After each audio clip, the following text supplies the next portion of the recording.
18h08, bonsoir à tous et ravi de vous retrouver pour ce deuxième numéro de Zone Technique, votre rendez-vous mensuel du dernier lundi du mois qui replace l'entraîneur au cœur du débat. Alors on s'intéresse aujourd'hui au football du futur, juste avant ça, tour de table avec nos intervenants du soir, Saïd Adous, José Rigad, Razan Bermkic et Rudy Ruby. Bonsoir messieurs. Bonsoir tout le monde. Bonsoir. Bonsoir tout le monde. Bonsoir Matt. Alors on est parti pour 2 heures d'émission. Avant de commencer, j'aimerais remercier la CEFF, mais également DNA Consulting, partenaire de HP Xeros en Belgique, qui nous accompagne dans cette belle aventure. DNA Consulting vous offre un audit gratuit, plus des téléphones ou PC en cas de signature de contrat. Pour plus de renseignements, chers auditeurs, appelez le 0800 20 144. Alors, comme je le disais, notre sujet du jour, c'est le football du futur. Avant de parler justement du football de demain, messieurs, on va tout d'abord s'intéresser aux tendances du football actuel. Et justement, quelles sont-elles de nos jours ? Est-ce qu'il y a plusieurs écoles de foot actuellement, messieurs ? Qui ouvre le bal, José? Ouais, des écoles de foot, je pense que tout le monde tend, actuellement je pense, à avoir un jeu où malgré tout on essaye d'avoir de la maîtrise. Je pense que même l'Angleterre, qui était peut-être une des dernières nations à le faire, le fait. Maintenant, il restera toujours des différences qui sont plus contextuelles, historiques, que la volonté de jouer différemment. Mais je pense que tout le monde se rend compte actuellement qu'il faut tous les paramètres pour être performant. C'est-à-dire qu'il faut l'organisation, il faut l'enthousiasme, il faut évidemment les paramètres inhérents à chaque footballeur. Et il faut de la flexibilité. Voilà, c'est pareil pour l'animation, c'est pareil pour... évidemment, toutes les phases du football, c'est-à-dire les transitions, l'animation, l'aspect défensif, les phases arrêtées. Les nations ne se ressembleront jamais, mais j'ai vu par exemple hier, pour donner un exemple, le match Lazio contre Fiorentina, avec une volonté d'appliquer au départ le même système en 3-5-2, mais bon, d'un côté c'était plus un 5-3-2 et de l'autre la Lazio, mais j'ai vu, et j'avais déjà vu avec Atalanta aussi, que la Lazio recherche quand même la possession, ce qui auparavant était plutôt étonnant pour les clubs italiens.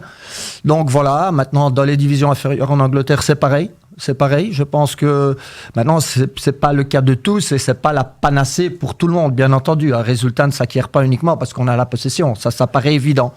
Mais c'est peut-être une des tendances, même si le paradoxe, c'est la dernière Coupe du Monde avec la France, bien entendu, qui emporte cette Coupe du Monde sans donner la part belle au jeu. Voilà. Alors, je me tourne vers vous. Oui, Drazen ? Je pense qu'on est dans une période de nouvelle génération et qu'on est surtout dépendant de système de Guardiola, de Barcelone de Guardiola. Je crois que beaucoup de monde s'inspire de ça et de nouvelles générations d'entraîneurs, même dans différents pays européens, et même ailleurs, on essaye d'avoir cet style de jeu, d'avoir une possession de balle, de construire à partir des gardiens. Et lors de perte de balle, peut-être de la plus vite récupérer avec un pressing. Voilà, de s'imposer tout de suite, de ne pas laisser l'adversaire jouer. Et je pense que beaucoup de monde, il s'inspire de ça. Ça, c'était peut-être la dernière grosse inspiration qu'un coach, peut-être, il a donnée et qu'il a influencé quand même pas mal de monde. D'ailleurs, j'ai lu dans les journaux italiens avant quelques mois que tout le monde, il n'est pas non plus très très heureux parce que on change une culture de football italienne avec le guardiolisme, on va dire, mais on n'est pas encore peut-être prêt complètement à assimiler ça. Oui. Et alors on se retrouve peut-être sur moitié chemin.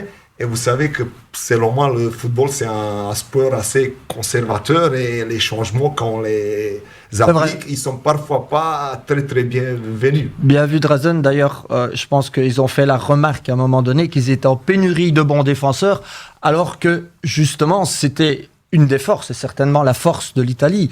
Et le pire, rejoint aussi l'idée de Drazen, c'est que le pire, c'est de se trouver au milieu des deux idées. Voilà, parce que je pense que toute idée qui est bien exploitée par tout le monde collectivement peut mener à la réussite. Voilà. Alors, on a parlé de Guardiola. Est-ce que ça serait plutôt les entraîneurs entraîneurs ou les clubs ou même les fédérations qui dictent les tendances du football actuel? C'est le succès qui dicte les tendances. Et donc, c'est le succès de notamment Barcelone qui a fait que tout le monde suit le succès. C'est normal.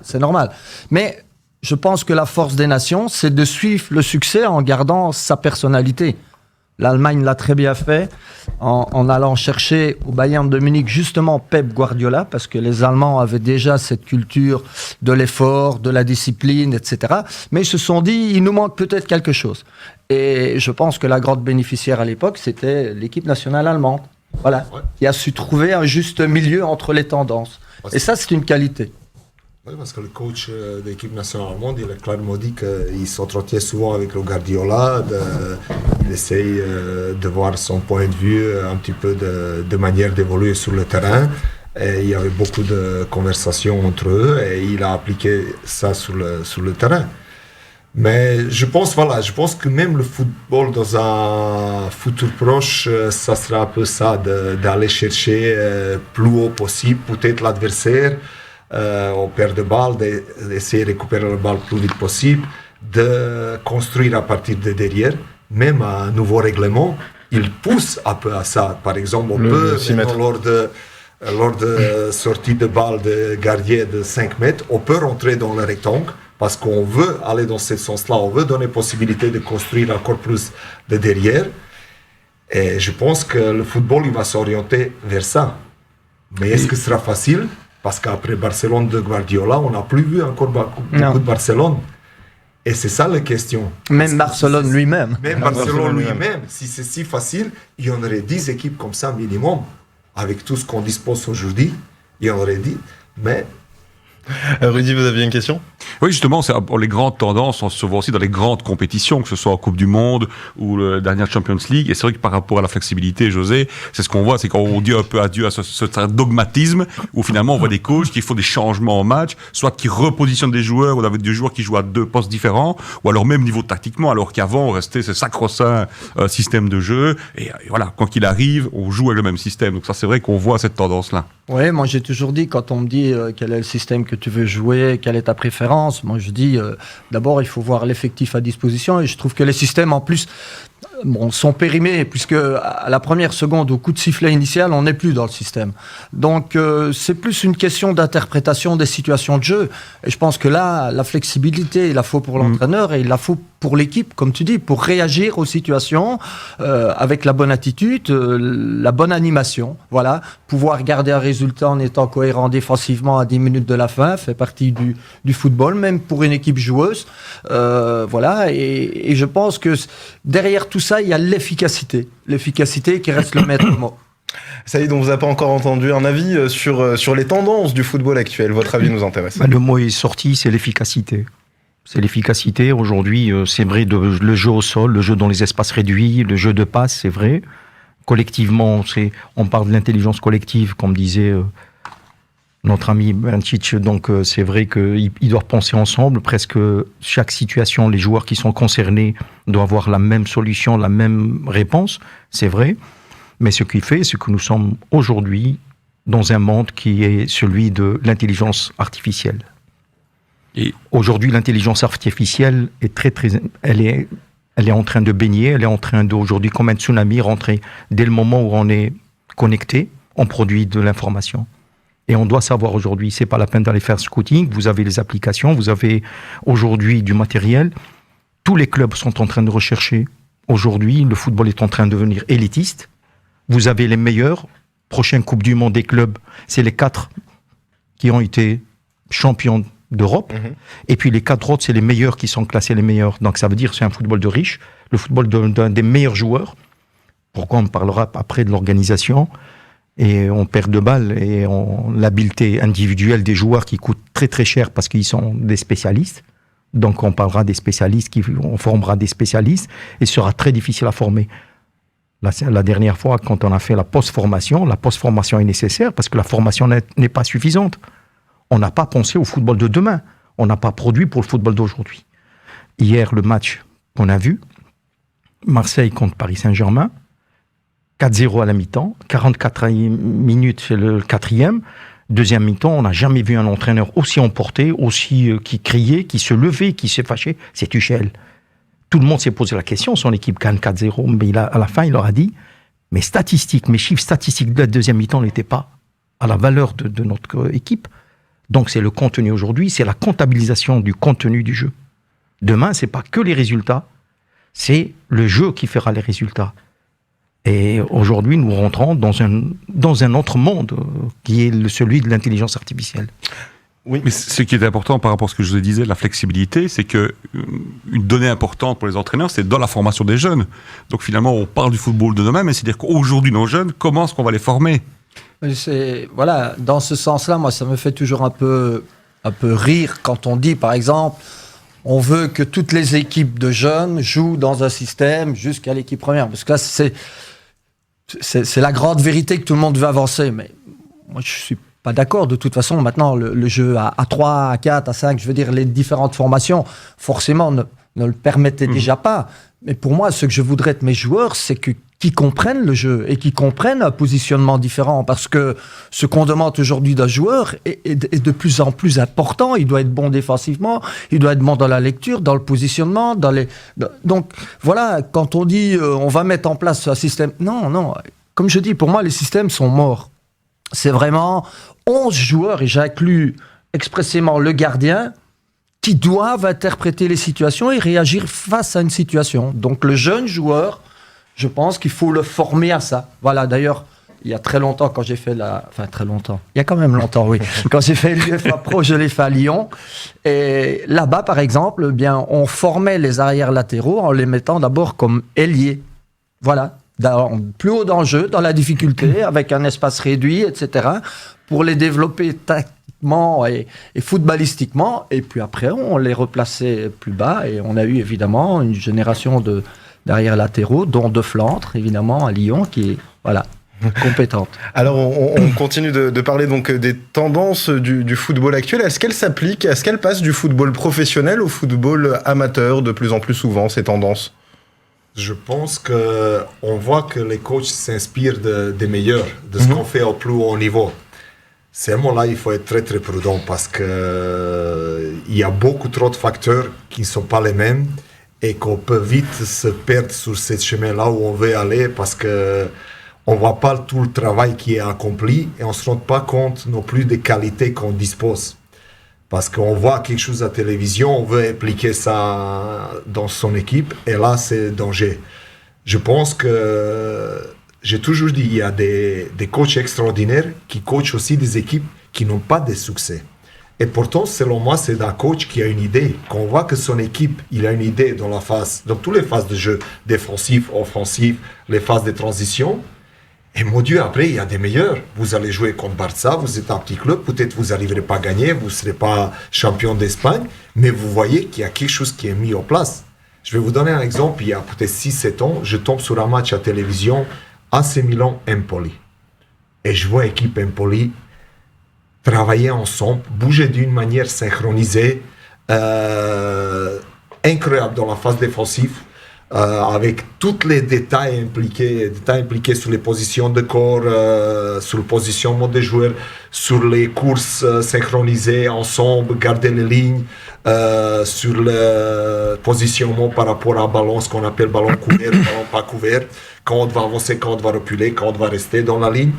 Et j'ai dit, oh, terrible ça. En plus, dans phase offensive, on est vraiment... Parce que le football, c'est le moment où on joue par les principes et par les schémas.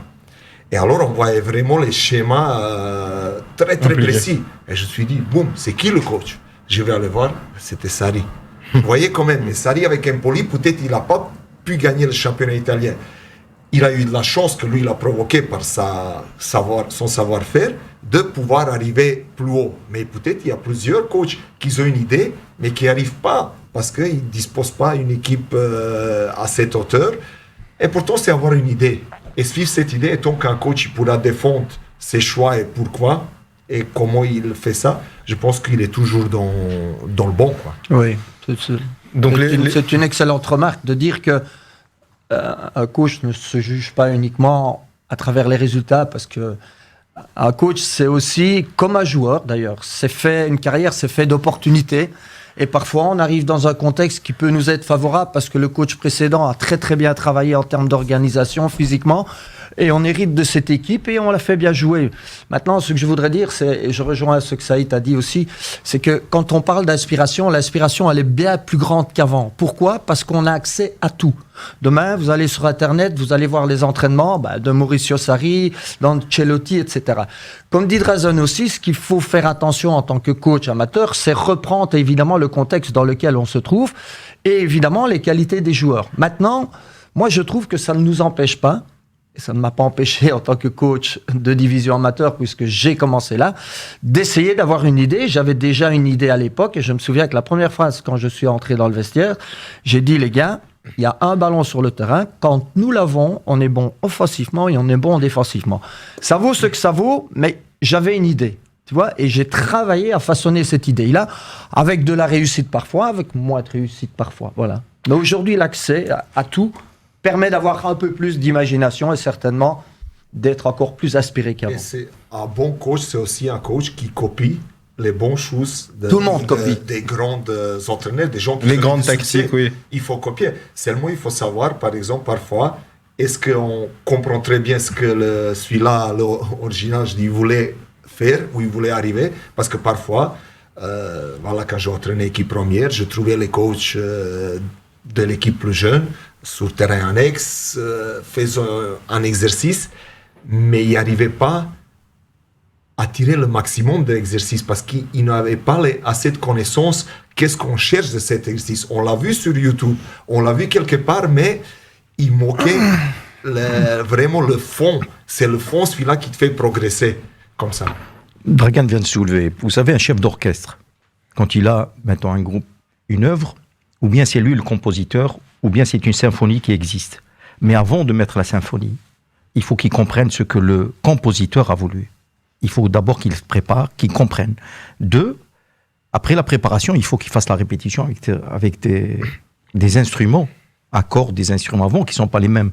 Aujourd'hui, on doit former des spécialistes. Si vous avez un système de jeu, vous voulez jouer en 4-3-3 comme la Juve, mais vous n'avez pas un Ronaldo qui élimine par ses courses, par sa technique, par ses courses, par ses éliminations. Si vous n'avez pas de joueurs aujourd'hui qui sont des spécialistes pour la récupération, un récupérateur, aujourd'hui, nous allons faire comme la médecine générale. Avant, on formait des joueurs, des généralistes et on les plaçait. Aujourd'hui, ce sont des spécialistes qu'on recherche et ils coûtent très cher, de plus en plus cher. Et c'est pour ça, quand on dit, tiens, on recherche tel profil, c'est pour un poste, mais il faut qu'il remplisse les tâches et qu'il a les compétences. On ne parle plus de qualité, on parle de compétences du joueur, capable, aujourd'hui, formé pour participer, apporter ce qu'il faut apporter à son équipe. Aujourd'hui, nous sommes on a travaillé les blocs, c'est vrai. Les blocs sont beaucoup plus compacts, les espaces sont gérés, les intervalles sont gérés. Donc aujourd'hui, c'est trouver comment éliminer ces joueurs. Donc on est dans l'élimination, on n'est plus dans la transmission. On est venu d'un football de transmission où on faisait des passes précises. Aujourd'hui, il faut jouer sur l'espace juste, là où il y a de l'espace, là où il y a les créés, et puis prendre de l'avance. C'est toujours prendre de l'avance sur l'adversaire.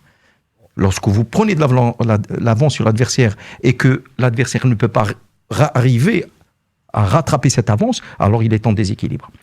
Les grands entraîneurs que j'ai eu la chance de connaître dans ma carrière de joueur, mais parfois, je dis aussi des grands entraîneurs qui ne sont pas des grands noms, attention, c'était justement là où ils ont été très bons, parce qu'on anticipait collectivement le jeu. Et quand vous anticipez collectivement, ça veut dire plusieurs têtes, ils pensent la même chose en même temps. Parce qu'il y a ces deux facteurs qu'il ne faut pas aussi négliger, surtout au football, que c'est l'espace et le temps.